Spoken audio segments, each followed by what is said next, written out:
ना जो इच्छा है वो समाप्त हो जाती है। ये सारे पाप तो हृदय में सोचता भी नहीं। एक दीक्षित जो भक्त होता है, वो कभी सोचता भी नहीं है कि मुझे ये पाप कर सकता हूँ। तो ये दिव्य ज्ञानम यतो दद्यात्, क्योंकि उसे दिव्य ज्ञान पता चल जाता है कि मैं कृष्ण का हूँ, तो मैं अपराध कैसे कर सकता हूँ। और तस्मात् दीक्षते सा प्रोक्ता देशिकैस्तत्त्व तत्त्व कोविदा। तो इसलिए यहाँ लिखा, दीक्षा के द्वारा मनुष्य में क्रमशः भौतिक भोग के प्रति अरुचि और आध्यात्मिक जीवन के प्रति रुचि उत्पन्न होती है। अब दो काम एक साथ होंगे, या तो आप भौतिक चेतना में रहोगे या तो आध्यात्मिक चेतना में रहोगे। जैसे ही भौतिक इंद्रिय तृप्ति की जो इच्छा है वो समाप्त हो जाती है, उसी समय आध्यात्मिक जीवन के प्रति हम सीरियस हो जाते हैं। भौतिक भोग, अगर कोई दीक्षित व्यक्ति भी होता है और सोचता है कि मुझे भौतिक भोग करने हैं, तो समझो क्या लाभ हुआ उसके जीवन का, है ना? क्योंकि ये जो भक्ति का मार्ग है ना, हमारे पास 2 रास्ते हैं, या तो भौतिक इंद्रिय तृप्ति करें या फिर भगवान की ओर चलें।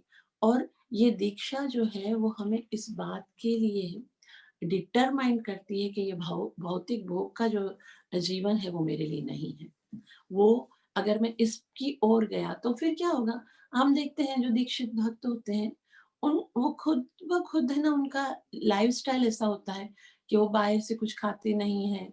घूमने-फिरने के लिए जैसे भौतिक जगहों पे जाना, होटलिंग करना, सिनेमा जाना, उनको पता होता है कि हमारा जीवन जो है वो एक विशेष उद्देश्य के लिए है, और ये समय अगर मैंने इस तरह से वेस्ट कर दिया, तो मैं अपने आध्यात्मिक जीवन के इस परम उद्देश्य को, ये जो सर्वोच्च गंतव्य है, उसको मैं कैसे प्राप्त करूँगा? तो बहुत सीरियस होने लगता है जैसे-जैसे अ, वो आगे बढ़ता है। तो यहाँ श्रील प्रभुपाद जी अभी दीक्षा जिसने ली हुई है, उनके विषय में बहुत ही सुंदर बता रहे हैं। वे कहते हैं, हमने इसके अनेक व्यावहारिक उदाहरण विशेषतया यूरोप तथा अमेरिका में देखे हैं। ऐसे अनेक छात्र हैं जो धनी तथा सम्मानित परिवार से हमारे पास आते हैं। उनमें से बहुत जल्दी ही भौतिक भोग के प्रति रुचि का अभाव हो जाता है और आध्यात्मिक जीवन में प्रवेश करने के लिए वे अत्यंत उत्सुक हो जाते हैं। यद्यपि वे अत्यंतिक धनी परिवारों में आते हैं, तो भी उनमें से अनेक ऐसे जीवन दशाओं को स्वीकार करते हैं जो बहुत ही सुखदायी नहीं होते हैं। अब यहाँ श्रील प्रभुपाद जी बोलते हैं, देखो कृष्ण इस्कॉन में कितने सारे ऐसे भक्त हैं जो बहुत धनी परिवार से आते हैं। जब ये शुरू-शुरू में श्रील प्रभुपाद जी बताते हैं कि अभी तक टेम्पल जो है ना वो बने नहीं थे। हरे कृष्णा। अभी तक टेम्पल्स बने नहीं थे, तो शिव प्रभुपाद जैसे जू का टेम्पल बन रहा था, मुंबई में और भी दो बहुत सारे टेम्पल बन रहे थे। तो भक्त जो अमेरिका से आए थे, उनका जो लाइफ था, वो इतना ज़्यादा क्रिटिकल और इतना ज़्यादा कष्टमयी था, क्योंकि उनको उनके पास सोने के लिए जगह नहीं होती थी। वो ऊपर छत के ऊपर सो जाते थे और उनके पास खाने के लिए कोई ख़ास प्रसादम नहीं होता था। वो खिचड़ी खाते थे। यहाँ तक कि वॉशरूम नहीं होता था। अभी वो लोग तो कितना धनी परिवार से आए थे और कितना सुविधाजनक उनकी लाइफ थी। एकदम आनंद वाले जीवन से वो आए थे और अभी यहाँ पर कितना स्ट्रगल करना पड़ा। आज हम लोग जाते हैं तो इस्कॉन टेम्पल में इतना लग्ज़रियस रहने के लिए मिलता है। शुरू-शुरू में ऐसा थोड़ी था जब श्रील प्रभुपाद जी, तो श्रील प्रभुपाद जी बोलते हैं, हम देखते हैं कि जब वो सीरियस हो जाते हैं, भक्ति में आगे बढ़ते हैं, तो वो सारी की सारी असुविधाओं को स्वीकार करते हैं कि वो क्या करते हैं, श्रील प्रभुपाद जी बोलते हैं कि तो भी उनमें से अनेक ऐसी जीवन दशाओं का स्वीकार कर लेते जो बहुत सुखदायक नहीं होती। निस्संदेह वे कृष्ण के लिए कोई भी जीवन दशा स्वीकार करने के लिए तैयार होते हैं, यदि वे मंदिर में रह सकें तथा वैष्णव की संगति कर सकें। तो उनके 2 खाली अभिप्राय होते थे, 2 इच्छाएँ होती थी कि हमको मंदिर में भक्तों का संग प्राप्त हो, फिर उसके लिए भले कितनी भी मुश्किल कठिनाइयाँ हों, हम वो स्वीकार करने के लिए तैयार हैं। श्रील प्रभुपाद जी कहते हैं कि जब कोई भौतिक भोग के प्रति इस प्रकार उदासीन हो जाता है, तब वह गुरु द्वारा दीक्षा पाने के लिए योग्य बन जाता है। इस तरह से जब तक भौतिक भोग की आसक्ति हो ना, तब तक जीव को दीक्षा नहीं लेनी चाहिए। लेनी नहीं चाहिए।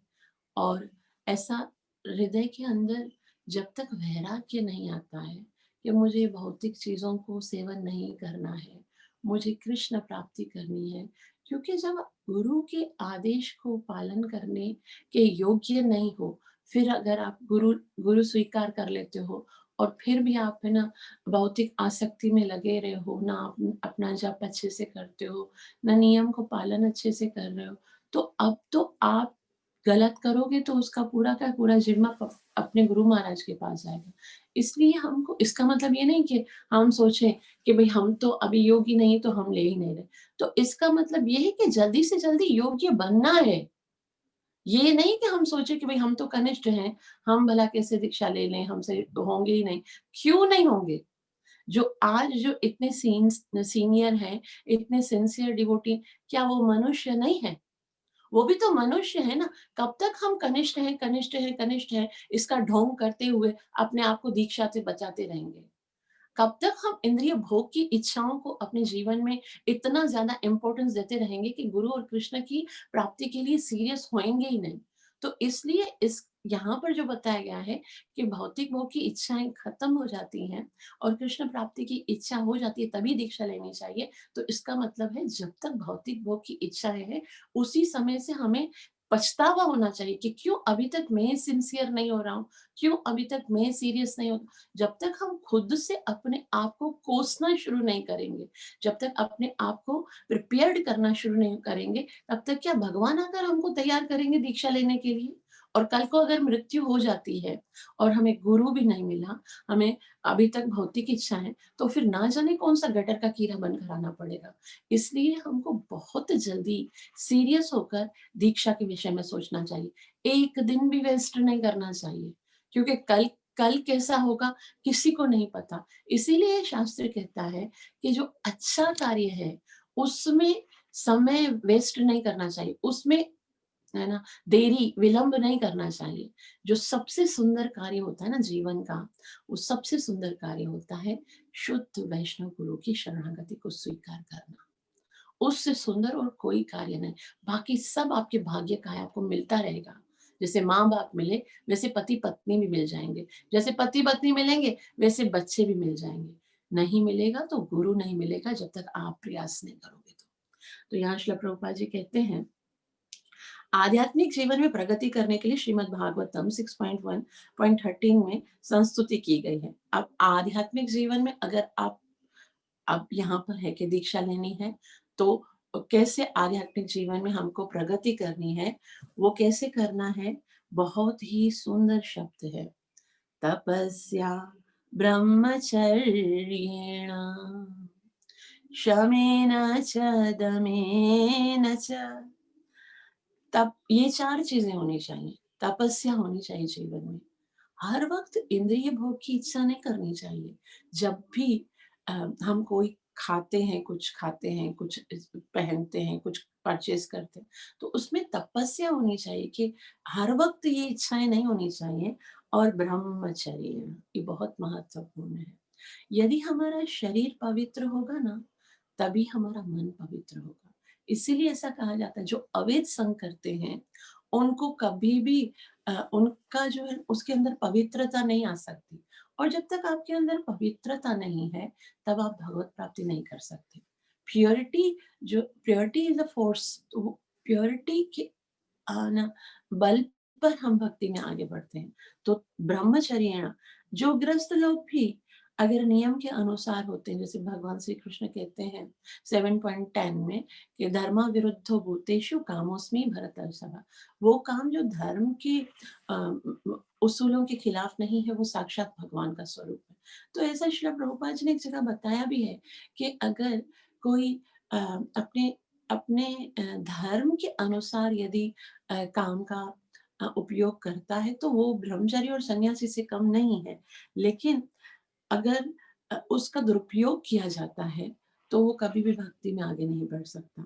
शमेन च दमेन च। शम कहते हैं अपनी इंद्रियों को कंट्रोल करना, दम मतलब अपने मन को कंट्रोल करना। ये 4 काम करने हैं। कौन-सा? तपस्या, ब्रह्मचर्य, शमेन च दमेन च। जब कोई व्यक्ति दीक्षा ग्रहण करने के लिए गंभीर होता है तो उसे तपस्या, ब्रह्मचर्य एवं मन तथा शरीर पर संयम रखने के लिए तैयार रहना चाहिए। अभी बहुत ही सुंदर बात है यहाँ पर कि जब तक हम इन चीजों के लिए तैयार नहीं हैं, तब तक हम भक्ति में आगे नहीं बढ़ सकते और ना ही गुरु हमें स्वीकार करेंगे। तो इसलिए ये चीजों को अपने जीवन में लाना अत्यंत आवश्यक है। यदि वह इस तरह तैयार है और आध्यात्मिक ज्ञान यानी दिव्य ज्ञान प्राप्त करने के लिए इच्छुक है, तो वह दीक्षा के लिए उपयुक्त होता है। दिव्यम ज्ञानम का शास्त्रीय दृष्टि से तद विज्ञान या परमेश्वर का ज्ञान कहा जाता है। दिव्यम ज्ञानम, जैसे ये बताया था ना, दीक्षा का क्या मतलब है। दिव्यम ज्ञानम यतो यत्य। दिव्यम ज्ञानम का क्या मतलब है? श्रील प्रभुपाद जी कहते हैं कि अ, दिव्यम ज्ञानम या परमेश्वर का ज्ञान कि मैं भगवान का हूँ। जैसे मैंने आपको बताया कि भगवान कौन है और मैं उसका हूँ, उसी को खुश करने के लिए मुझे क्या करना है। तद विज्ञानार्थ स गुरु एव विगच्छेत्। यानी जब कोई परम सत्य के दिव्य ज्ञान के विषय में रुचि दिखाता है तो ही उसे दीक्षा देनी चाहिए। ऐसे व्यक्ति को दीक्षा ग्रहण करने के लिए गुरु के पास पहुंचना चाहिए। श्रीमद् भागवतम में 11.3.21 में यही संस्तुति की गई है। तस्मात् गुरु प्रपद्येत जिज्ञासु श्रेयम उत्तम। तस्मात् गुरु प्रपद्येत, वही व्यक्ति जो सीरियस होता है, यानी तपस्या, ब्रह्मचर्य, शम, दम और नियम को पालन करना, नाम संख्या को सिंसियरिटी के साथ बढ़ाना, तो वही क्या होता है, प्रपद्य जिज्ञासु श्रेय उत्तमम। ऐसे ही जो जिज्ञासु होते हैं, ऐसे ही जो शिष्य होते हैं, वो ही श्रेय उत्तमम, वास्तविक उत्तम वस्तु को प्राप्त करते हैं। तो वह गुरु स्वीकार न, यहाँ पर आगे कहते हैं श्री प्रभुपाद जी कि जब कोई सचमुच ही परम सत्य के दिव्य ज्ञान में रुचि रखे तो उसे आध्यात्मिक गुरु के पास जाना चाहिए, फिर ही उसको गुरु के पास जाना चाहिए। अब श्रील प्रभुपाद जी आगे बहुत ही सीरियस बात कह रहे हैं। वे कह रहे हैं, मनुष्य को चाहिए कि यदि वह गुरु के आदेशों का पालन ना कर सके तो वह गुरु स्वीकार ना करे।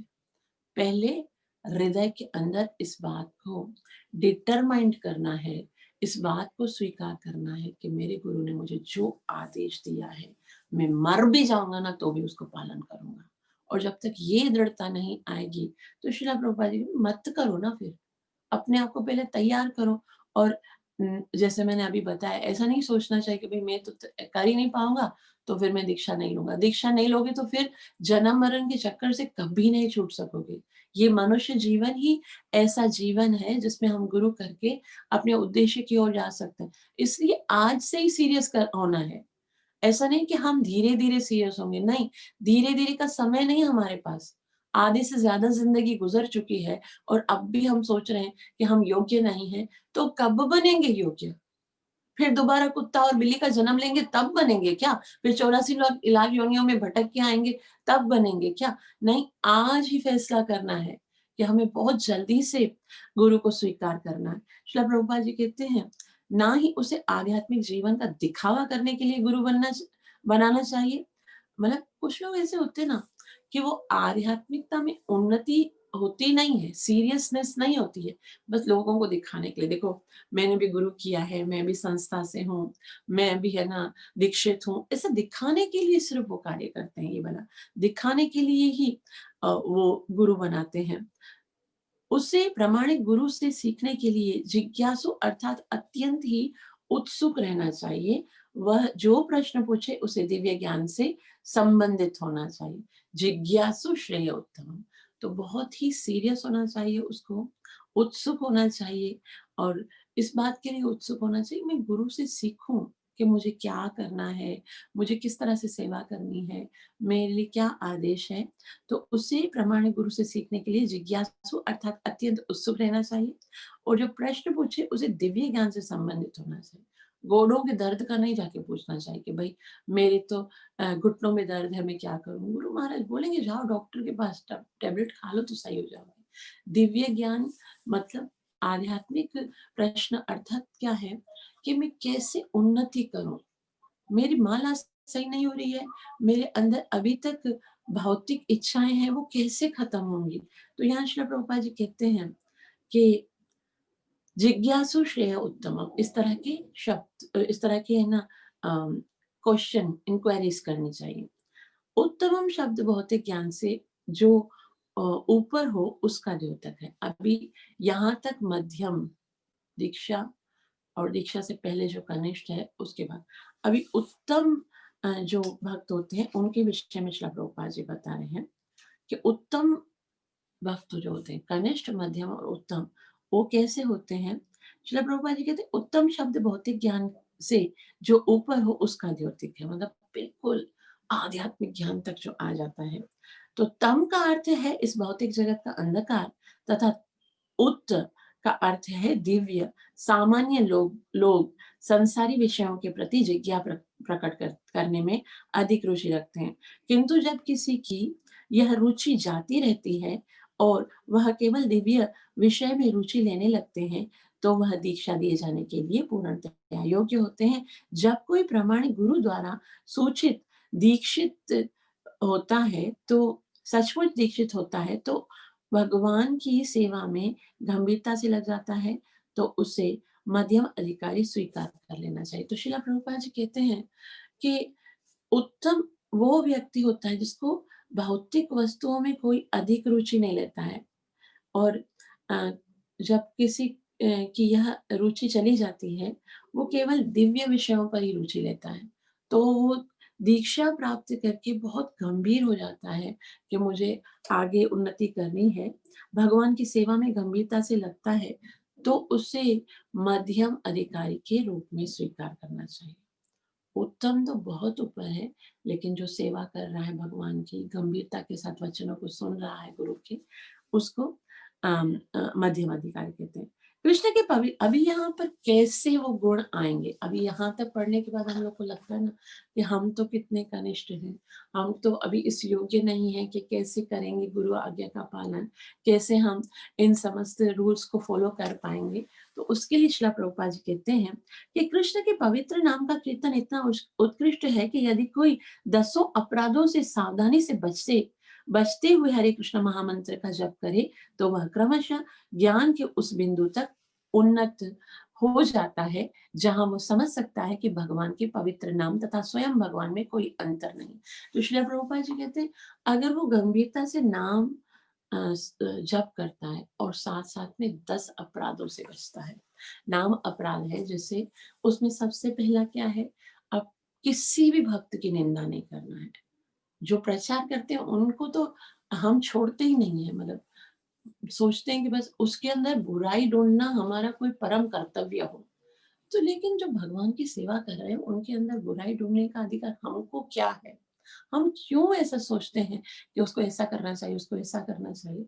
तो वो जैसे भी कर रहे हैं हमको उनके लिए कुछ नहीं बोलना है, गुरु महाराज के आदेशों का पालन करना है, हरि नाम को प्रथम आदर देना है, और दूसरे गुरु शिव, ब्रह्मा इत्यादि लोगों जितने भी देवता हैं, उनके नाम को भगवान के समान नहीं समझना। और भगवान का नाम अगर हम इतना गंभीरता से पढ़ेंगे, बोलेंगे और 10 नाम अपराधों से बचेंगे, तो भगवान स्वयं प्रकट होंगे। फिर भगवान के प्रकटीकरण से हमारे हृदय के सारे ही अपराध नष्ट हो जाएँगे। कैसे प्रकट होंगे भगवान? जब हम नाम ले रहे हैं, अभी जैसे ले रहे हैं मैकेनिकली, तो हमको कैसा लग रहा है, नाम है एक साधारण-सा। लेकिन जैसे-जैसे हम इस नाम में उन्नति प्राप्त करेंगे, तो ये नाम नहीं लगेगा, ये कृष्ण लगेगा। आपको पता है, जो भक्त लोग होते हैं ना, जो बहुत सिंसियर भक्त होते हैं, वो भगवान से ज़्यादा भगवान के नाम के अंदर रुचि रखते हैं। क्योंकि नाम ही नामी की ओर लेके जाएगा, बल्कि सत्य कहें तो नाम नामी की ओर नहीं लेके जाता है, नाम ही नामी है इस कलयुग में। तो यहाँ श्रील प्रभुपाद जी कहते हैं कि भगवान में और भगवान के नाम में कोई अंतर नहीं है। जो व्यक्ति इस ज्ञान को प्राप्त कर ले, उसका उसका नवदीक्षित भक्तों के द्वारा आध्यात्मिक सम्मान होना अत्यधिक सम्मान होना चाहिए। ऐसे भक्त का सम्मान करना चाहिए। उसे यह भली-भांति जान लेना चाहिए कि निरपराध भाव से भगवान नाम का कीर्तन किए बिना वह कृष्ण भावनामृत में प्रगति के लिए सुयोग्य पात्र नहीं बन सकता। अगर हम सुयोग्य पात्र बनना चाहते हैं, अगर हम दीक्षा लेना चाहते हैं, अपने सारे अपराधों को समाप्त करना चाहते हैं, तो उसके लिए हमको क्या करना चाहिए? उसके लिए हमको इन नाम अपराधों से बचकर भगवान का नाम लेना चाहिए। जब हम नाम लेते हैं ना अच्छे से, तो फिर हमारी सारी जितनी भी बुराइयाँ हैं, जितनी भी खामियाँ हैं, जितनी भी कमियाँ हैं, वो सब स्वतः दूर हो जाती हैं। इसीलिए बोलते हैं ना, यस्यास्ति भक्ति भगवत्य किंचना सर्वै गुणस्तत्र सामा सते सुरा। यस्यास्ति भक्ति भगवत्य किंचना, अगर हृदय के अंदर थोड़ी भी भगवान की भक्ति आ जाएगी, तो फिर हृदय के अंदर जितने भी अपराध हैं वो समाप्त हो जाएंगे और देवताओं के सद्गुण उत्पन्न हो जाएंगे। अब शिला प्रभुपाद जी कहते हैं, यहाँ अभी हमको कैसे पता चलेगा कि कौन सा भक्त कनिष्ठ है, कौन सा भक्त मध्यम है, कौन सा भक्त उत्तम है, क्योंकि सबके साथ अलग-अलग व्यवहार करना है। तो श्रीला प्रभुपाद जी अभी उन 3 अ, ये जो कैटेगरीज़ हैं, उत्तम, मध्यम और अ, कनिष्ठ, वो किस तरह से पहचानी जाएँगी, उसका उदाहरण देके बहुत ही सुंदर समझा रहे हैं। श्रील प्रभुपाद जी कहते हैं, "याहारे कोमल श्रद्धा से कनिष्ठ जन", जिनकी श्रद्धा कोमल है। कोमल है मतलब वो नाम जप कर रहा है, लेकिन उसको लगता है बस ये काफ़ी नहीं है। मुझे प्रॉब्लम्स को सॉल्व करने के लिए कुछ और भी करना पड़ेगा। लेकिन हम अगर इस बात को स्वीकार करते हैं कि भगवान कृष्ण से प्रेम करके, भगवान श्री कृष्ण का नाम जप के ही मेरा उद्धार हो सकता है और कोई तरीका नहीं है। जैसे श्री चैतन्य महाप्रभु कहते हैं, श्रद्धा शब्दे विश्वास कहे सुदृढ़ निश्चया कृष्ण भक्ति कोयले सर्व कर्म कृत हो।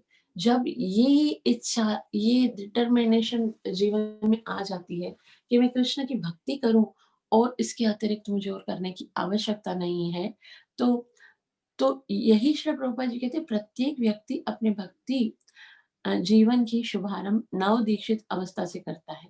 किंतु यह उस किंतु यदि वह हरिनाम जप की निर्धारित संख्या को ढंग से पूरा करता है, तो वह क्रमशः उत्तम अधिकारी के उच्च स्तर तक पद को प्राप्त कर सकता है। बस इतना ही करना है। मत सोचिए कि मेरा अपराध कैसे खत्म होंगे। मत सोचिए कि मेरी बुद्धि केवल भगवान के विषय में कब सोचेगी, ये भौतिक इच्छाएँ कब खत्म होंगी। मन के अंदर इतनी वासना है, इतना गंध भरा हुआ है, वो कैसे दूर होगा? श्रीला प्रभुपाद जी कहते हैं कि किंतु यदि हरि नाम का जप की निर्धारित संख्या को ढंग से पूरा करता है, तो वह कर्मशः उत्तम, मध्यम और उत्तम अधिकारी के उच्च स्तर तक पहुँच सकता है। तो क्या करना है? नाम जप करना है, साथ-साथ में क्या करना है? क्या करना है साथ-साथ में? कैसे नाम जप करना है? कौन बताएगा? हरे कृष्णा। दीदी अपराधों से रहित होकर, 10 नाम अपराधों से रहित होकर। 10 नाम अपराधों से। अच्छा, 10 नाम अपराध किस-किस को आते हैं आप में से? हैंड रेज़ करिए खाली। 10 नाम अपराध किस-किस को आते हैं? मुझे याद है दीदी। आपको आते हैं? सुनाइए। इंग्लिश में बताऊं?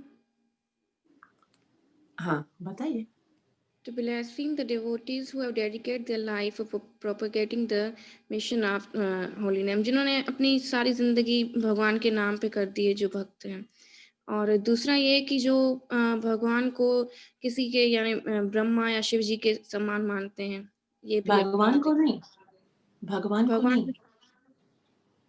नहीं, ब्रह्मा या शिव जी के समान समझते हैं, भगवान को नहीं, भगवान के नाम को।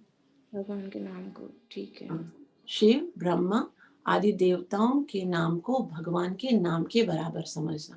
कोई होता है ना, जैसे हम किसी को माला देते हैं ना, तो वो कैसे बोलते हैं कि भाई हमको है ना हरे कृष्ण महामंत्र बहुत बड़ा लगता है, तो हम इसके ऊपर है ना ओम नमः शिवाय भले पढ़ लें, तो वो भी तो भगवान का मंत्र है ना, तो चलेगा। तो ऐसा है ना, नहीं, महामंत्र से किसी के साथ कंपेयर नहीं कर सकते। तो ये दूसरा है कि किसी के भी नाम को भगवान नाम के बराबर नहीं समझते। नेक्स्ट।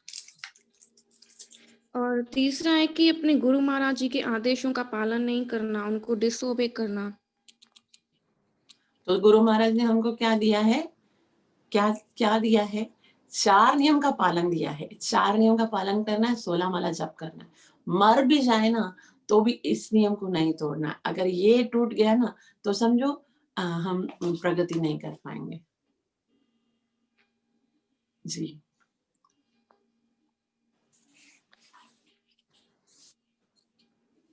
यस। हरे कृष्ण। और चौथा ये है कि जो वेदों का जो अपमान करे या बोलें कि वो उनमें गलत कुछ लिखा है या ऐसा कुछ। जी जी। पांचवा ये है कि कोई हरिनाम की ग्लोरीज को कोई ऐसे बोले कि कम है कोई हरिनाम की ग्लोरीज या ऐसे। काल्पनिक समझ। हाँ। छठा ये है कि कोई भगवान के नाम को कुछ इंटरप्रिटेशंस दे। सातवां ये है कि कोई भगवान के नाम पर कोई अपराध करें, कोई मतलब बोले कि भाई हम हरि नाम जप कर रहे हैं तो ये अपराध कर देंगे तो भगवान का नाम जप कर रहे हैं तो माफ हो जाएगा। तो ये 7वां अपराध है। भगवान के और नाम को 8वां कर्म अपराध कर। ये है कि भगवान के नाम को कोई जैसे सकाम कर्म होते हैं ना, वो माने कि भाई हमें अच्छा कर्म भगवान का नाम ले रहे हैं तो इसका अच्छा फल मिलेगा हमें। और 9वां ये है कि भगवान के नाम को हम किसी फेथलेस पर्सन को बताएं कि भगवान का नाम ऐसा है, तो ये भी अपराध है क्योंकि वो समझेंगे नहीं। सही। और 10वां ये है कि भगवान के नाम में विश्वास ना हो और भगवान का नाम जप करते करते हम भौतिक चीजों में लगे रहें। और सही। उसके साथ साथ ये ये वाला कि हम अपराध सब करते हैं अगर देखा जाए तो। नाम जप कर रहे होते हैं लेकिन फिर भी भौतिक आसक्ति बनी रहती है। हाँ, तो कितने इसमें से कितने अपराध हम लोग कर रहे हैं। पहला अपराध कितने भक्त करते हैं, निंदा करते हैं दूसरे भक्तों की, ये भक्त ऐसा वो भक्त ऐसा है। तो इसीलिए नाम में कमी नहीं है, नाम और नामी तो सेम है।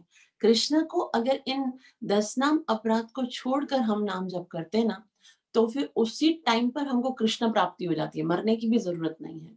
क्योंकि कृष्ण को प्राप्त करने के लिए कृष्ण और कृष्ण का नाम तो सेम है, और उस भाव से यदि हम नाम जप करते हैं तो उसी समय हमको कृष्ण कृष्ण ही मिलते हैं।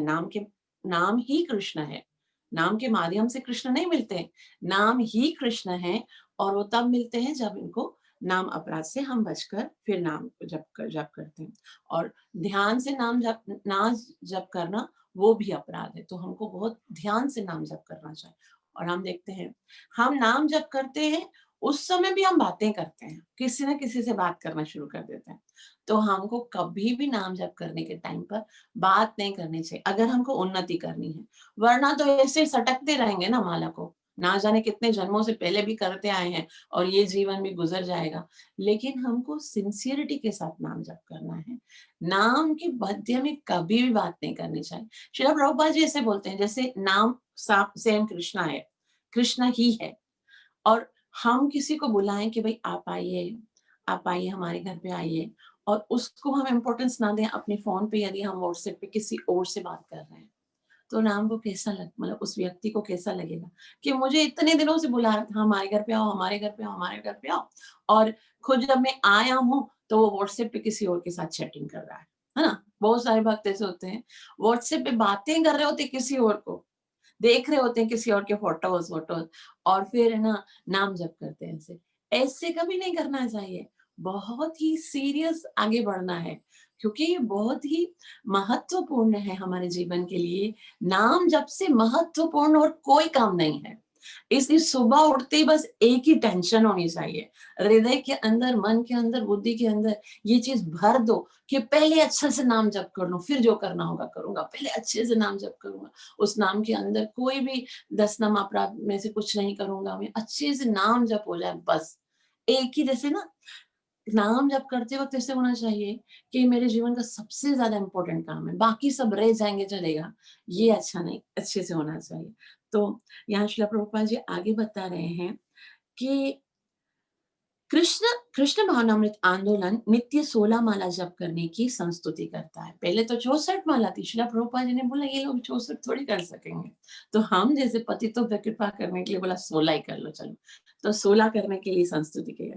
क्योंकि पाश्चात्य देश में के लोग माला पर अधिक काल तक जप करते हुए एकाग्र नहीं रह सकते थे, अतएव न्यूनतम संख्या में जप करने का निर्धारण किया गया। न्यूनतम मतलब उसको बहुत ही कम कर दिया, चौथा हिस्सा दिया है खाली, और वो भी नहीं कर पा रहे हम लोग, है ना, वरना तो 64 कर देना अगर डायरेक्ट से होते। श्रील प्रभुपाद जी 64 करते होंगे, और मतलब दूसरे भक्त जो हमारे आचार्य गण वो तो कितना समय कितना कितना जप करते थे।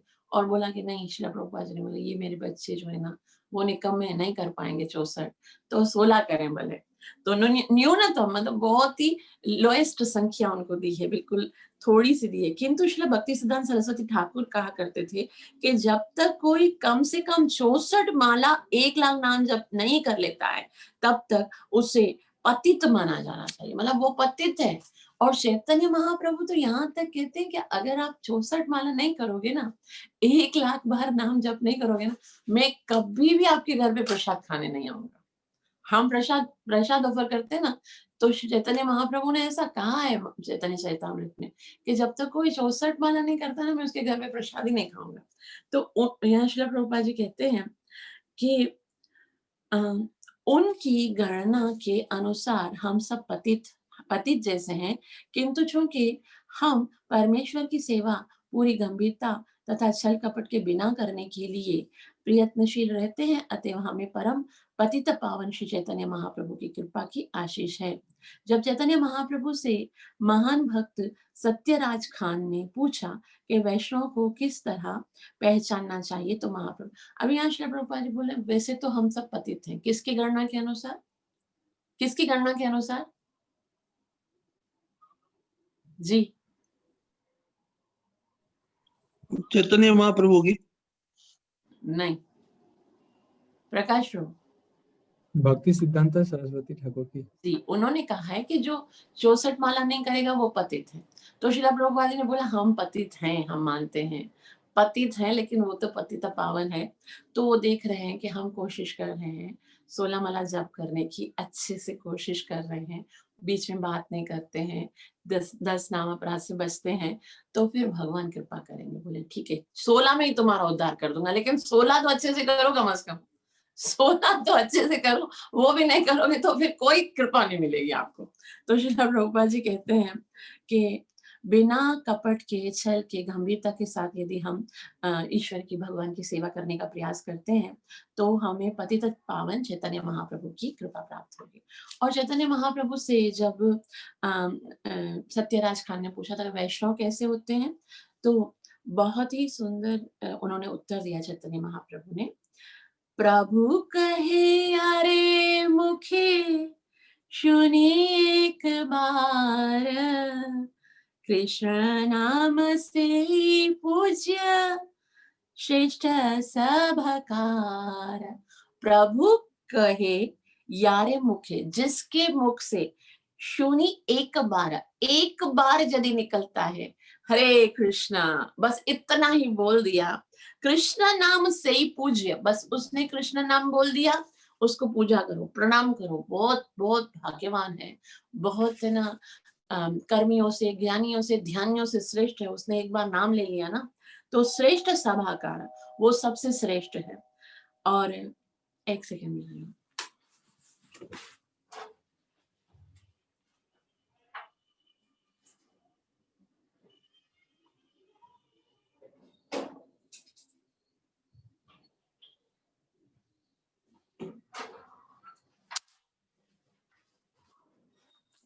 सॉरी, तो वही सबसे ज्यादा उत्तम है। यदि किसी व्यक्ति के मुख से एक बार भी कृष्ण शब्द सुनाई पड़ जाए, तो उसे समस्त व्यक्तियों में श्रेष्ठ व्यक्ति मान लेना चाहिए।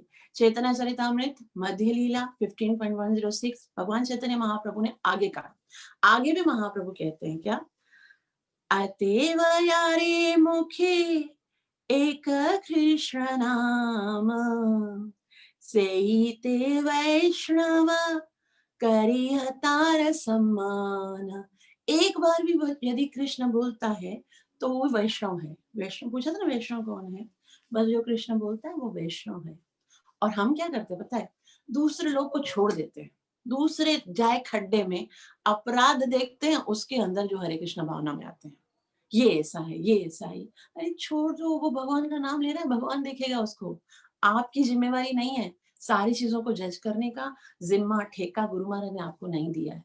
जो जैसे करता है हमको उसमें अपराध नहीं देखना है। उसका क्या करना है? चैतन्य महाप्रभु कहते हैं जो कृष्ण के पवित्र नाम का कीर्तन में अभिरुचि रखता है, या जो अभ्यास व श्री कृष्ण के नामों का कीर्तन करना पसंद करता है, जिसको कीर्तन करना बहुत अच्छा लगता है, तो उसे वैष्णव के रूप में स्वीकार करना चाहिए। और कम से कम मन से तो उसको सम्मान देना चाहिए। मन से सम्मान देना, हम क्या कहते हैं, ऊपर से सम्मान दे देते हैं, अंदर से उनके लिए बहुत अपराध होते हैं। तो चैतन्य महाप्रभु का आदेश है मन से सम्मान दे। और पता है क्या होता है, जब हम भक्तों को मन से सम्मान देते हैं ना, तो हमारे अपराध खत्म होते हैं, हृदय साफ होने लगता है। इसलिए मन से सम्मान देना चाहिए। आगे हमारे एक मित्र जो प्रसिद्ध अंग्रेजी संगीतकार हैं, जो कृष्ण के पवित्र नामों के कीर्तन के प्रति उत्कृष्ट आकृष्ट हो गए थे, यहाँ तक कि उन्होंने अपने रिकॉर्डों में भी कृष्ण के पवित्र नाम का अनेक बार उल्लेख किया है। वे अपने घर में कृष्ण के चित्रों को नमस्कार करते हैं और कृष्ण भावनामृत के प्रचारकों का भी आदर करते हैं। सभी तरह से उनके मन में कृष्ण के नाम तथा कृष्ण की लीलाओं के प्रति उच्च आदर भाव है। अतएव हम बिना किसी संकोच के उन्हें सम्मान देते हैं। ऐसे कृष्ण प्रभुपाद जी किसको बोल रहे हैं? जॉर्ज हैरिसन को बोलते हैं। तो वो शुरू में क्या थे, वो इतने भगत थोड़े थे, बस वो कीर्तन करते थे, उनको अच्छा लगता था कीर्तन करना। और है ना, और अपने जो ऑडियो रिकॉर्डिंग्स करते थे, जो भी रिकॉर्डिंग्स, तो उनमें कृष्ण का है ना, कभी कभी महामंत्र गाते। तो श्रील प्रभुपाद जी बोलते हम सम्मान देते हैं इसको, कि भले वो भगत नहीं लेकिन कीर्तन तो कर रहे हैं, भगवान का नाम देते हैं।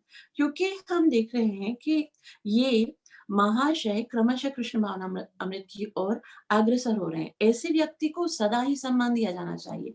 निष्कर्ष यह निकलता है कि जो व्यक्ति पवित्र नामों का नियमित संकीर्तन करते हुए कृष्ण भावनामृत में प्रगति करने का प्रयास कर रहा है, उसका सम्मान करना वैष्णवों का धर्म है।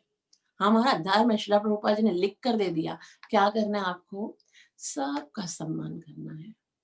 अमानी न मान देना, मतलब अपने लिए कोई भी सम्मान की इच्छा मत रखो और दूसरे सब भक्तों को सम्मान दो। इसी से, और यहाँ श्रील प्रभुपाद जी कहते हैं, और दूसरी ओर, मतलब दूसरे पार्ट में क्या हो रहा है, हमने देखा है कि हमारे कुछ समकालिक जिनसे महान उपदेशक होने की आशा की जाती है, वे क्रमशः देहात्म बुद्धि की ओर गिर चुके हैं, क्योंकि वे भगवान के पवित्र नाम का कीर्तन करने में असफल रहे हैं। तो बहुत ही यहाँ श्री प्रभुपाद जी गंभीर बात बोल रहे हैं कि अगर नाम संकीर्तन नहीं करेंगे ना, भले आपको सारे सिद्धांत पता भी होंगे, यदि अच्छे से माला नहीं करेंगे ना, तो गिर जाएंगे। इसलिए गिरने से बचाओ खुद को और अच्छे से नाम बचो। सनातन गोस्वामी को उपदेश देते हुए समय भगवान चैतन्य महाप्रभु ने भक्ति की 3 कोटियां बताई। अब सनातन गोस्वामी को, ये तो श्री रूप गोस्वामी ने बताया ना, सनातन गोस्वामी को 2 महीने तक चैतन्य महाप्रभु ने शिक्षा दी थी और उसमें भक्त की 3 कोटियां बताई थी। क्या बताया था? शास्त्र युक्ति नाही जाने दृढ़ श्रद्धावान, मध्यम अधिकारी से महाभाग्यवान। शास्त्र युक्ति नहीं जाने, मतलब उसको सारे शास्त्र नहीं आते हैं, अभी इतना समय भी नहीं है उसके पास, इतनी बुद्धि भी नहीं है कि गीता के 700 श्लोक पढ़े, फिर भागवतम के 18,000 श्लोक पढ़े, फिर चैतन्य महाप्रभु के 8 वॉल्यूम्स पढ़े, उसके बाद भक्ति अमृत सिंधु, उसके बाद है ना उपदेश अमृत, इतनी सारी चीजें नहीं याद। और फिर जब वो युक्ति नहीं जान पाता, मतलब प्रीचिंग इतने अच्छे से नहीं कर पाता है, लेकिन दृढ़ श्रद्धावान, भगवान के नाम में उसकी पक्की श्रद्धा है, बहुत ही पक्की श्रद्धा के साथ वो नाम जप करता है, नाम जप पे बिल्कुल सिंसियरिटी के साथ करता है, ऐसे करता है जैसे वो भगवान से बात कर रहा होता है। बीच के सारे जो रास्ते के कंकर है ना, उनको हटा के वो है और कृष्ण है और कोई नहीं है। और इस तरह से नाम जप करता है कि मैं कृष्ण से बात कर रहा हूँ, और फिर है ना, कृष्ण के नाम के अंदर ही वो कृष्ण को देखता है। जब इतनी दृढ़ श्रद्धा है, तो श्रील प्रभुपाद जी कहते हैं और चैतन्य महाप्रभु कहते हैं, मध्यम अधिकारी, वो मध्यम अधिकारी से ही महाभाग्यवान, वो बहुत ही भाग्यवान है। जिस व्यक्ति का शास्त्र संबंधी ज्ञान पुष्ट नहीं है, किंतु जिसने हरे कृष्ण महामंत्र के कीर्तन में दृढ़ श्रद्धा उत्पन्न कर ली है तथा जो अपनी नियत भक्तिमय सेवा के संपादन में दृढ़ है, उसे मध्यम अधिकारी जानना चाहिए। ऐसा व्यक्ति अत्यंत ही भाग्यशाली है। चैतन्य चैतामृत मध्य लीला 20.67। मध्यम अधिकारी दृढ़ता पूर्वक श्रद्धा रखने वाले व्यक्ति होता है और वास्तव में वह भक्ति की भावना प्रगति का पात्र होता है। अतएव चैतन्य चैतामृत में कहा गया है। अभी देखो, आप जो हो वो कनिष्ठ अधिकारी हो या मध्यम अधिकारी हो या उत्तम अधिकारी हो, या सामने वाला कोई कौन सा है वो कैसे पता चलेगा? बहुत ही सुंदर चैतन्य महाप्रभु के शब्दों में सुनिए।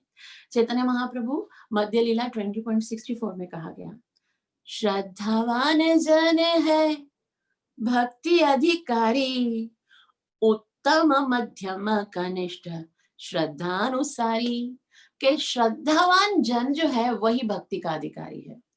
आपकी श्रद्धा के लेवल से परखा जाएगा कि आप जो है वो उत्तम है, मध्यम है या फिर कनिष्ठ है। तो हम बोलेंगे भाई हमारी श्रद्धा तो एकदम दृढ़ है, हमारी श्रद्धा नाम के प्रति इतनी है कि हम मर भी जाएंगे नाम नहीं छोड़ेंगे।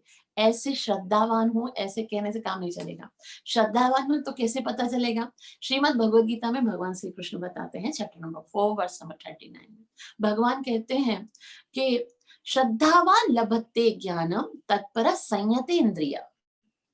श्रद्धा है तो कैसे पता चलेगा कितना तुम अपनी इंद्रियों को कंट्रोल कर रहे हो, कितना शमेन च दमेन च ब्रह्मचार्य तपस्या, इन रूल्स को फॉलो कर रहे हो।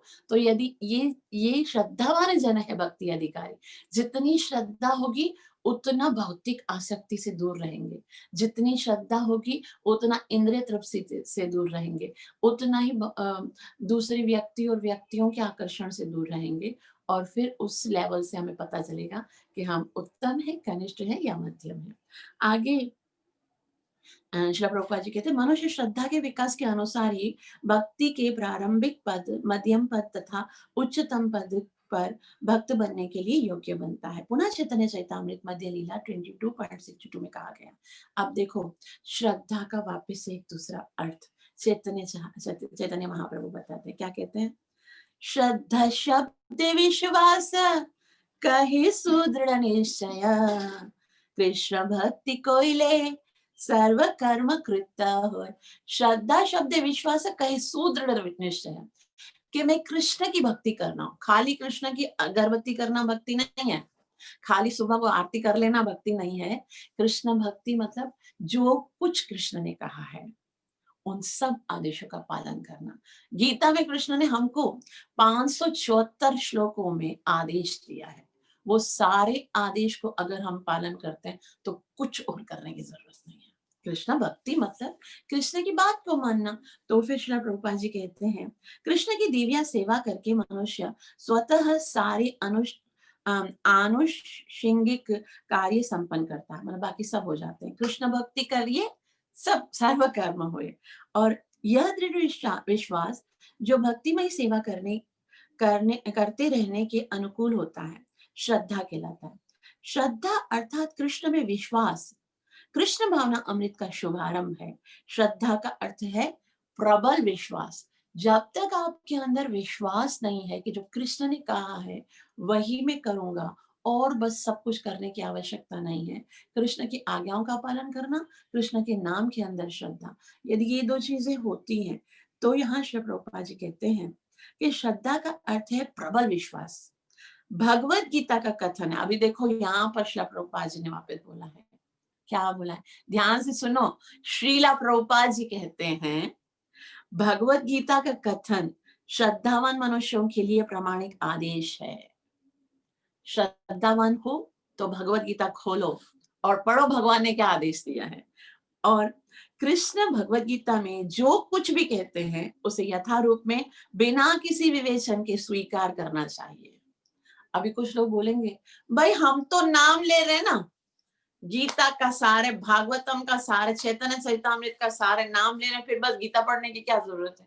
तो अगर आपको श्रद्धा है नाम के अंदर, कृष्ण के अंदर, तो फिर कृष्ण की बात को भी तो मानना पड़ेगा ना, बात भी तो सुननी पड़ेगी।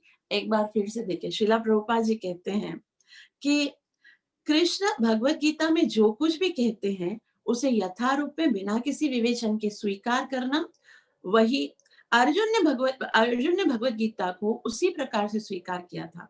भगवत गीता सुनने के बाद अर्जुन ने कृष्ण से कहा, अभी क्या कहा अर्जुन ने, बहुत ही सुंदर श्लोक है, श्रीला प्रभुपाद जी कहते हैं 10.14, सर्वमेतद्ऋतं मन्ये यन्मां वदसि केशव। केशव, तुमने जो कुछ भी बोला है ना, बगैर किसी संशय के मुझे स्वीकार है। मैं आपकी हर एक बात को मान रहा हूं और उसको फॉलो करने के लिए तैयार हूं। हे कृष्ण, आपने मुझे जो कुछ भी कहा है उसे पूर्णतया सत्य के रूप में स्वीकार करता हूं। श्रीमद् भगवत गीता 10.14। भगवत गीता को समझने की यही सही विधि है और यही श्रद्धा कहलाती है। क्या है श्रद्धा? मैं कृष्ण को मानता हूं और कृष्ण जो बोला है उसे स्वीकार करना है, यही श्रद्धा है। यह नहीं होना चाहिए कि कोई व्यक्ति भगवत गीता के कुछ अंश को अपने खुद के मनमाने ढंग से किए गए अर्थ घटन के अनुसार स्वीकार करे और दूसरे अंश को रद्द कर दे। कुछ लोग बोलते हैं ना, भाई ये कर्म योग समझ में नहीं आता मुझे, ये योग समझ में नहीं आता, बस मैं खाली क्या करूंगा, पत्रम पुष्पम फलम, तो ये मुझे पसंद लगता है वो मैं करूंगा। नहीं, भगवान ने जो कुछ बोला है वो सब कुछ हमें करना है, ठीक है। तो यह श्रद्धा नहीं है। श्रद्धा का अर्थ है कि भगवत गीता के आदेशों को पूर्ण रूप से स्वीकार करना, और विशेष रूप से कौन सा स्वीकार करना है, कौन बताएगा? भगवत गीता के सारे श्लोकों में विशेष रूप से भक्त को कौन सा श्लोक है ना, कौन सा आदेश स्वीकार करना है? यस तन्मना भव मद्भक्तो। सर्वधर्म परित्यज्य मामेकं yes. शरणं व्रज। सब कुछ छोड़ो, कृष्ण की शरण में आओ। तो यहाँ श्री प्रभुपाद जी ने कहा है और शरण में कैसे आएंगे? मन मना भव मद्भक्तो। आना तो शरण में है, मैं ये करना है, ठीक है। सर्वधर्मान परित्यज्य मामेकं शरणं व्रज, अर्थात सारे धर्मों को त्याग कर मेरी शरण में आ जाओ। इस अंतिम उपदेश को स्वीकार करना 18.66। जब मनुष्य इस आदेश के प्रति पूर्णतः श्रद्धावान हो जाता है तो उसकी यह दृढ़ श्रद्धा आध्यात्मिक जीवन में प्रगति करने के लिए आधारभूत बन जाती है। एक बार जब कृष्ण के दामन को पकड़ लेते हैं और कृष्ण के नाम को उच्चारण करना शुरू कर देते हैं तो समझो हम इस आध्यात्मिक पथ पर आ जाते हैं। फिर भौतिकता खुद ब खुद दूर हो जाएगी। आपको दो काम करने हैं बस। कौन से दो काम करने? पूरी श्रद्धा होनी चाहिए कि कृष्ण भक्ति कर रहा हूँ, सब कुछ छोड़ दो, कृष्ण की भक्ति करो, और नाम जप के समय कोई कॉम्प्रोमाइज नहीं करो। नाम जप, ये दो काम अगर करते हैं ना तो हम आध्यात्मिकता में आगे उन्नति करेंगे। जब मनुष्य, श्रील प्रभुपाद जी कहते हैं, जब मनुष्य हरे कृष्ण महामंत्र के कीर्तन में पूरी तरह से संलग्न रहता है, पूरी तरह से, मैं कृष्ण को खुश करने के लिए गा रहा हूँ, कृष्ण का नाम कृष्ण से भिन्न नहीं है, वो कृष्ण ही है, तो उसे क्रमशः अपने आध्यात्मिक स्वरूप का बोध होता है। फिर उसे ये भी पता चलता है कि मैं अगर भगवान का अंश हूं तो मेरा वास्तविक स्वरूप क्या है, मैं वहां पर कृष्ण धाम में हूं क्या, मैं कनक मंजरी की सेवा करता हूँ या मैं कौन सी मंजरी हूँ, मैं कहाँ पर सेवा कर, किधर मेरा लेवल क्या है, वो सब पता चलता है। सिर्फ नाम के अंदर इतनी शक्ति है कि हम इस संसार में होते, जैसे हम पढ़ते ना, वो रामदास और ये सब जब कर रहे थे तो जब करते करते वो भगवान की सेवा में अपने आध्यात्मिक लोक में भी चले जाते हैं। फिर पता चलता है, तो बहुत बड़ी कहानी है, लेकिन आपको पता चलता है कि हमें बोध होता है कि हमारा वास्तविक स्वरूप वहां पर क्या है, किस स्वरूप में हम भगवान, और जितनी भी जीव आत्माएं हैं, ऐसा नहीं कि हम खाली भगत, जितनी भी जीव आत्माएं हैं उनका आध्यात्मिक जीवन में कि स्थान है, भगवान की नित्य सेवा में उसकी एक सेवा है, और हमको अभी पता नहीं है क्योंकि हमारे नाम में रुचि नहीं है। हम तो यहाँ ही अपने आप को सब समझते हैं। तो कभी-कभी हमको इतना अगर हम सीरियस हो जाएंगे ना भक्ति में, नाम जप में, तो हमको बोध होने लगेगा कि हम असल में कौन हैं। जब तक मनुष्य श्रद्धापूर्वक हरे कृष्ण महामंत्र का कीर्तन नहीं करता, तब तक कृष्ण अपने आप को प्रकट नहीं करते। कृष्ण तब तक प्रकट नहीं करेंगे जब तक हम कृष्ण के नाम को सीरियस होकर नहीं जप करेंगे। तो यहाँ पर सेवान मुखे ही जिह्वादो स्वयमेव सुफुर्त्यदा, यहाँ पर बताया भक्ति रसामृत सिंधु 1.2.234 में श्रील रूपा गोस्वामी कहते हैं कि कृष्ण के नाम को, गुण को, लीलाओं को आप अपनी इन भौतिक इंद्रियों से नहीं समझ सकते, लेकिन जब मुख से आप हरे कृष्ण महामंत्र को ऐसे उच्चारण करोगे कि जीवन में इससे बढ़कर और कुछ कार्य नहीं है, सिंसियरली उसके अंदर डूब जाओगे ना, तब आपको पता चलेगा। फिर कृष्ण क्या करेंगे? स्वयं सुफूर्ति अपने आप को आपके सामने प्रकट करेंगे। जब मनुष्य हरे कृष्ण महामंत्र के कीर्तन को पूरी तरह से संलग्न रखता है तो उसे क्रमशः आगे कहते हैं, श्रील प्रभुपाद जी कहते हैं, हम किसी कृत्रिम माध्यम से, साधन से पूर्ण पुरुषोत्तम भगवान की अनुभूति प्राप्त नहीं कर सकते। हम ऐसे सोचेंगे भाई हम ये पढ़ लेंगे तो भगवान को जान लेंगे, ये पढ़ लेंगे तो भगवान को समझ लेंगे, इससे सुन लेंगे तो, ऐसे नहीं होगा। जैसे सपोज एक मैं आपको सुंदर बात बता दूं, श्रील प्रभुपाद जी कहते हैं कि जब आसमान में सूर्य छुप जाता है, संध्या के बाद छुप जाता है ना, आप कुछ भी करो, अपनी ओर से पूरा प्रयास करो, सूरज तो मरा नहीं है ना, सूरज तो आसमान में ही कहीं होगा, लेकिन ढूंढ के दिखाओ। संसार का सबसे बड़ा राजा भी होगा ना, दुनिया के सारे टार्च और ट्यूबलाइट्स और सारी ये जो बल्ब होते हैं ना, एलईडीज वगैरह, वो सब लेके जाएगा। सूर्य मिलेगा उसको? सूर्य कब आएगा? जब उसको आना होगा, जब उसका समय होगा। तो भगवान को जब आपके सामने प्रकट होना होगा ना, तब होंगे। आप अपनी मर्जी से नहीं उनको कर सकते। और कब आएंगे? जब आप उनका नाम अच्छे से लोगे। तो आगे श्रील प्रभुपाद जी कहते हैं कि ऐसी सेवा जीव से प्रारंभ होती है, सेवान मुखे ही जिह्वादो, जिसका अर्थ है कि हमें सदैव भगवान के पवित्र नामों का कीर्तन करना चाहिए और कृष्ण प्रसाद ग्रहण करना चाहिए। ये दो काम श्री प्रभुपाद जी कहते हैं, उन्नति करने के लिए कृष्ण का प्रसाद खाओ और कृष्ण का नाम लो, ये दो काम करने हैं आपको। और जिह्वादो मतलब जिह्वा से शुरू करना चाहिए। हमें ना तो कोई अन्य कीर्तन करना चाहिए। कुछ लोग कैसे होते हैं, अलग अलग कीर्तन करते हैं, कभी उसका कीर्तन कर दिया, कभी इसका, साईं बाबा का कर दिया, कभी झूलेलाल का कर दिया, कभी इसका कर दिया। श्रील प्रभुपाद जी का आदेश है, क्या करना चाहिए? श्रील प्रभुपाद जी कहते हैं, हमें ना तो अन्य कोई कीर्तन करना चाहिए, ना प्रसाद के सिवा किसी अन्य वस्तु को स्वीकार करना चाहिए। जब इस विधि का श्रद्धापूर्वक पालन किया जाता है, तब भगवान स्वयं ही भक्त के समक्ष प्रकट होते हैं। तो जिह्वा से क्या क्या करना है? हरि नाम का कीर्तन करना है और भगवान को दिया हुआ प्रसाद खाना है और नाम का जप करना है। जब कोई व्यक्ति अपने आप को कृष्ण के सनातन सेवक के रूप में जान लेता है, तब वह कृष्ण की सेवा के अतिरिक्त और किसी चीज में रुचि नहीं रखता है। वह सदैव कृष्ण का चिंतन करता हुआ, कृष्ण के पवित्र नाम के प्रसार हेतु साधनों की खोज करता हुआ सोचता है कि इसका एकमात्र कार्य विश्व भर में कृष्ण भावनामृत आंदोलन का प्रसार करना है। अब देखो भक्त की सिंसियरिटी कैसे पता चलेगी? श्रील प्रभुपाद जी बोलते, जब आपको पता चल जाए कि कृष्ण की सेवा करना ही आपका एकमात्र कर्म है, तो फिर आप क्या करोगे? कृष्ण की सेवा करोगे और कृष्ण का नाम लोगे, लेकिन साथ साथ में आपको चिंता होगी। क्या चिंता होगी? कौन बताएगा? अभी जो हमने पढ़ा। यस सपना, नाम को पूरे विश्व में फैलाना है, ये भी चिंता होगी यस यस, उसको चिंता होगी कि उनका क्या होगा।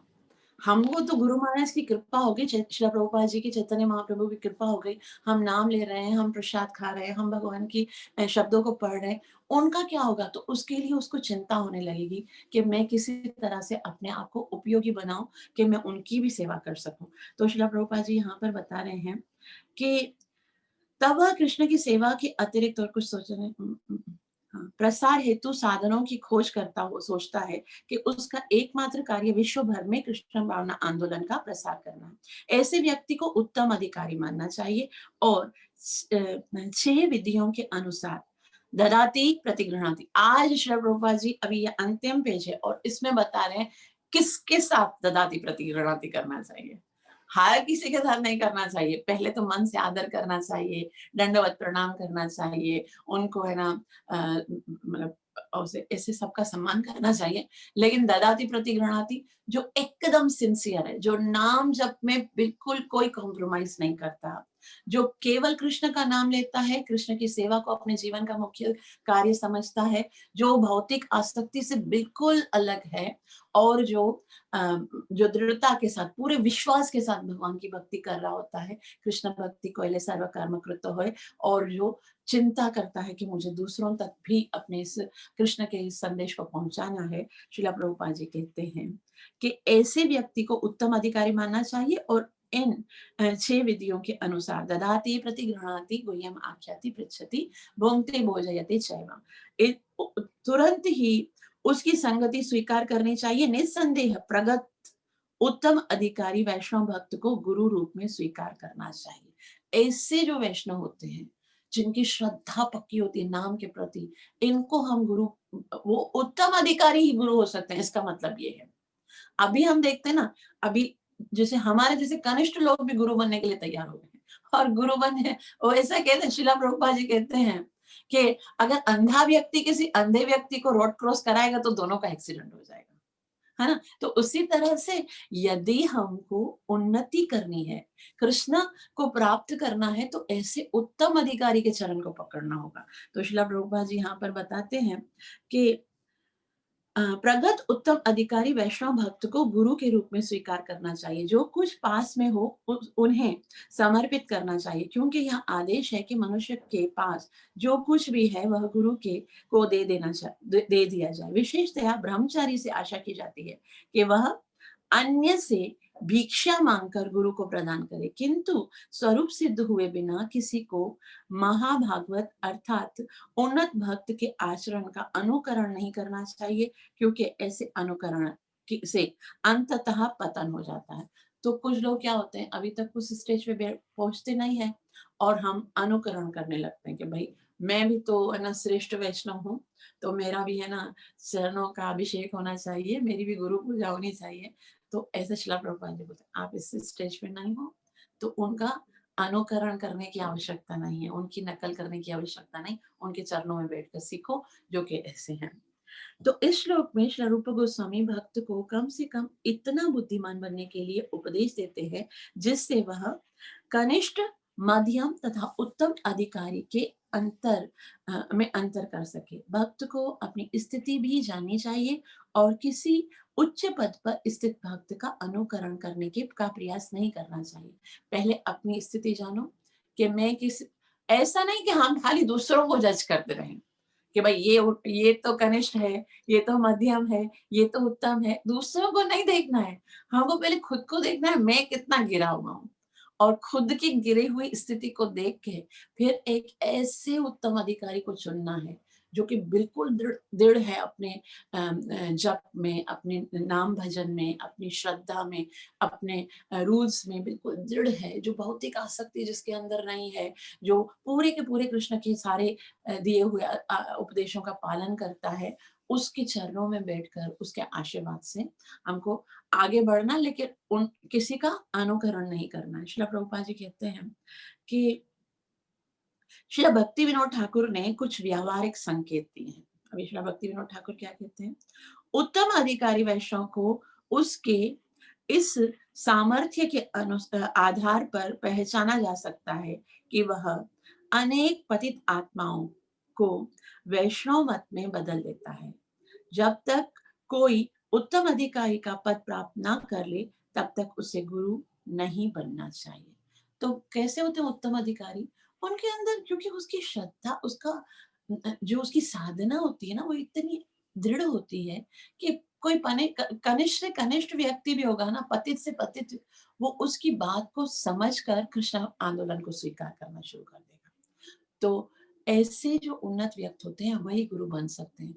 हर कोई जो प्रचार करता है वो गुरु थोड़ी बन सकता है, वो तो बस एज इट इज बता रहा है, वो गुरु नहीं बनेगा। वो उसको हम संत बोल सकते, साधु बोल सकते हैं, लेकिन वो गुरु बनने के योग्य नहीं, ना ही शिक्षा गुरु, ना ही दीक्षा गुरु। शिक्षा गुरु के लिए भी उत्तम कोई मध्यम अधिकारी तो एटलीस्ट हो, जिसकी कम से कम जपा तो सही हो। हमारी तो अपनी जपा का कोई ठिकाना नहीं होता, वो बोलते हैं आप हमारे गुरु। ऐसा नहीं है। श्रीला प्रभुपाद जी बोलते हैं आप अपने आप को पहचानो कि आपकी स्थिति क्या है। भगवान ने, गुरु ने एक सेवा दी है, तो सेवक समझ के उस सेवा को करना चाहिए।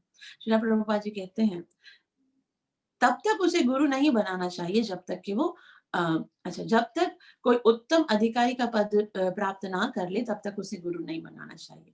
एक नव दीक्षित वैष्णव या मध्यावस्था पद को प्राप्त वैष्णव भी शिष्य बन सकता है, शिष्य बना सकता है। श्री प्रभुपाद जी बोले शिष्य बनाते हैं, लेकिन ऐसे शिष्यों को उसी स्तर तक का होना चाहिए, लेकिन ऐसे शिष्यों को उसी स्तर का होना चाहिए और यह जान लेना चाहिए कि उसके अपर्याप्त मार्गदर्शन में ऐसे शिष्य जीवन के चरम लक्ष्य की ओर ठीक से प्रगति नहीं कर सकते हैं। अतएव शिष्य को सतर्क रहना चाहिए कि गुरु के रूप में उत्तम अधिकारी को ही स्वीकार करना चाहिए। आप श्रीला प्रभुपाद जी आज की स्थिति बता रहे हैं कि बहुत सारे ऐसे लोग होते हैं जो वो कनिष्ठ होते हैं या मध्यम होते हैं और अभी तक उनकी स्थिति भी सही नहीं होती है, अपनी सेवा साधना का कोई ठिकाना नहीं होता है, तो वो भी गुरु बना देते हैं। तो इतना जान लो कि वो आपको भगवान तक नहीं लेके जाएंगे, क्योंकि वो खुद नहीं पहुंचे हुए हैं। जो खुद नहीं पहुंचेंगे तो वो आपको कैसे लेके जाएंगे। इसलिए आपको बहुत सतर्कता के साथ गुरु को चयन करना चाहिए। कुछ लोग पूछते हैं ना, भाई आप सन्यासियों को क्यों मानते हो गुरु? ऐसे थोड़ी कि सन्यासियों को ही गुरु कर लेना चाहिए। यहाँ पर हम देखते हैं कि भाई ये भी गृहस्थ हैं, अद्वैत आचार्य गृहस्थ हैं और है ना गदाधर पंडित जो गृहस्थ हैं, श्रीनिवास ठाकुर जो हैं वो गृहस्थ हैं, नित्यानंद प्रभु गृहस्थ हैं, तो आप कैसे बोलते हो? तो एक स्टेज है, उनकी बराबरी नहीं कर सकते हम। लेकिन आज श्री प्रभुपाद जी का आदेश है कि जो उत्तम अधिकारी जिन्होंने एटलीस्ट भौतिक भोग को तो छोड़ा हो, अभी तक आसक्ति लगी हुई है अपने आश्रम में, अभी तक आसक्ति लगी हुई है कि ये मेरा मठ है, ये मेरा घर है, ये मेरी पत्नी है, ये मेरा बच्चा है, मेरे बाद इसको ये ना गद्दी मिलेगी। इनको गुरु बना के हम लोग कोई भगवान को प्राप्त करेंगे। जो अपने अंदर अभी तक वैराग्य नहीं ला सकता, वो भला आपको क्या भगवान को दे सकेगा। तो इसलिए बहुत ही सावधानी से हमें ये व्यवहार करना चाहिए, सम्मान सबका करना चाहिए। जो कृष्ण का नाम लेता है उसको सम्मान देना चाहिए, लेकिन संग किसका करना चाहिए? उत्तम अधिकारी का करना चाहिए। मुझे बहुत बहुत क्षमा कीजिए, आज मैंने आपका बहुत सारा समय ले लिया। मेरे लिए प्रार्थना अवश्य करना कि मैं कुछ भक्ति में उन्नति कर सकूं, अच्छे से नाम जप कर सकूं, प्रेम और श्रद्धा से भगवान की सेवा कर सकूं। हरे कृष्ण कृष्ण कृष्ण कृष्ण हरे हरे, कृष्ण हरे हरे हरे हरे राम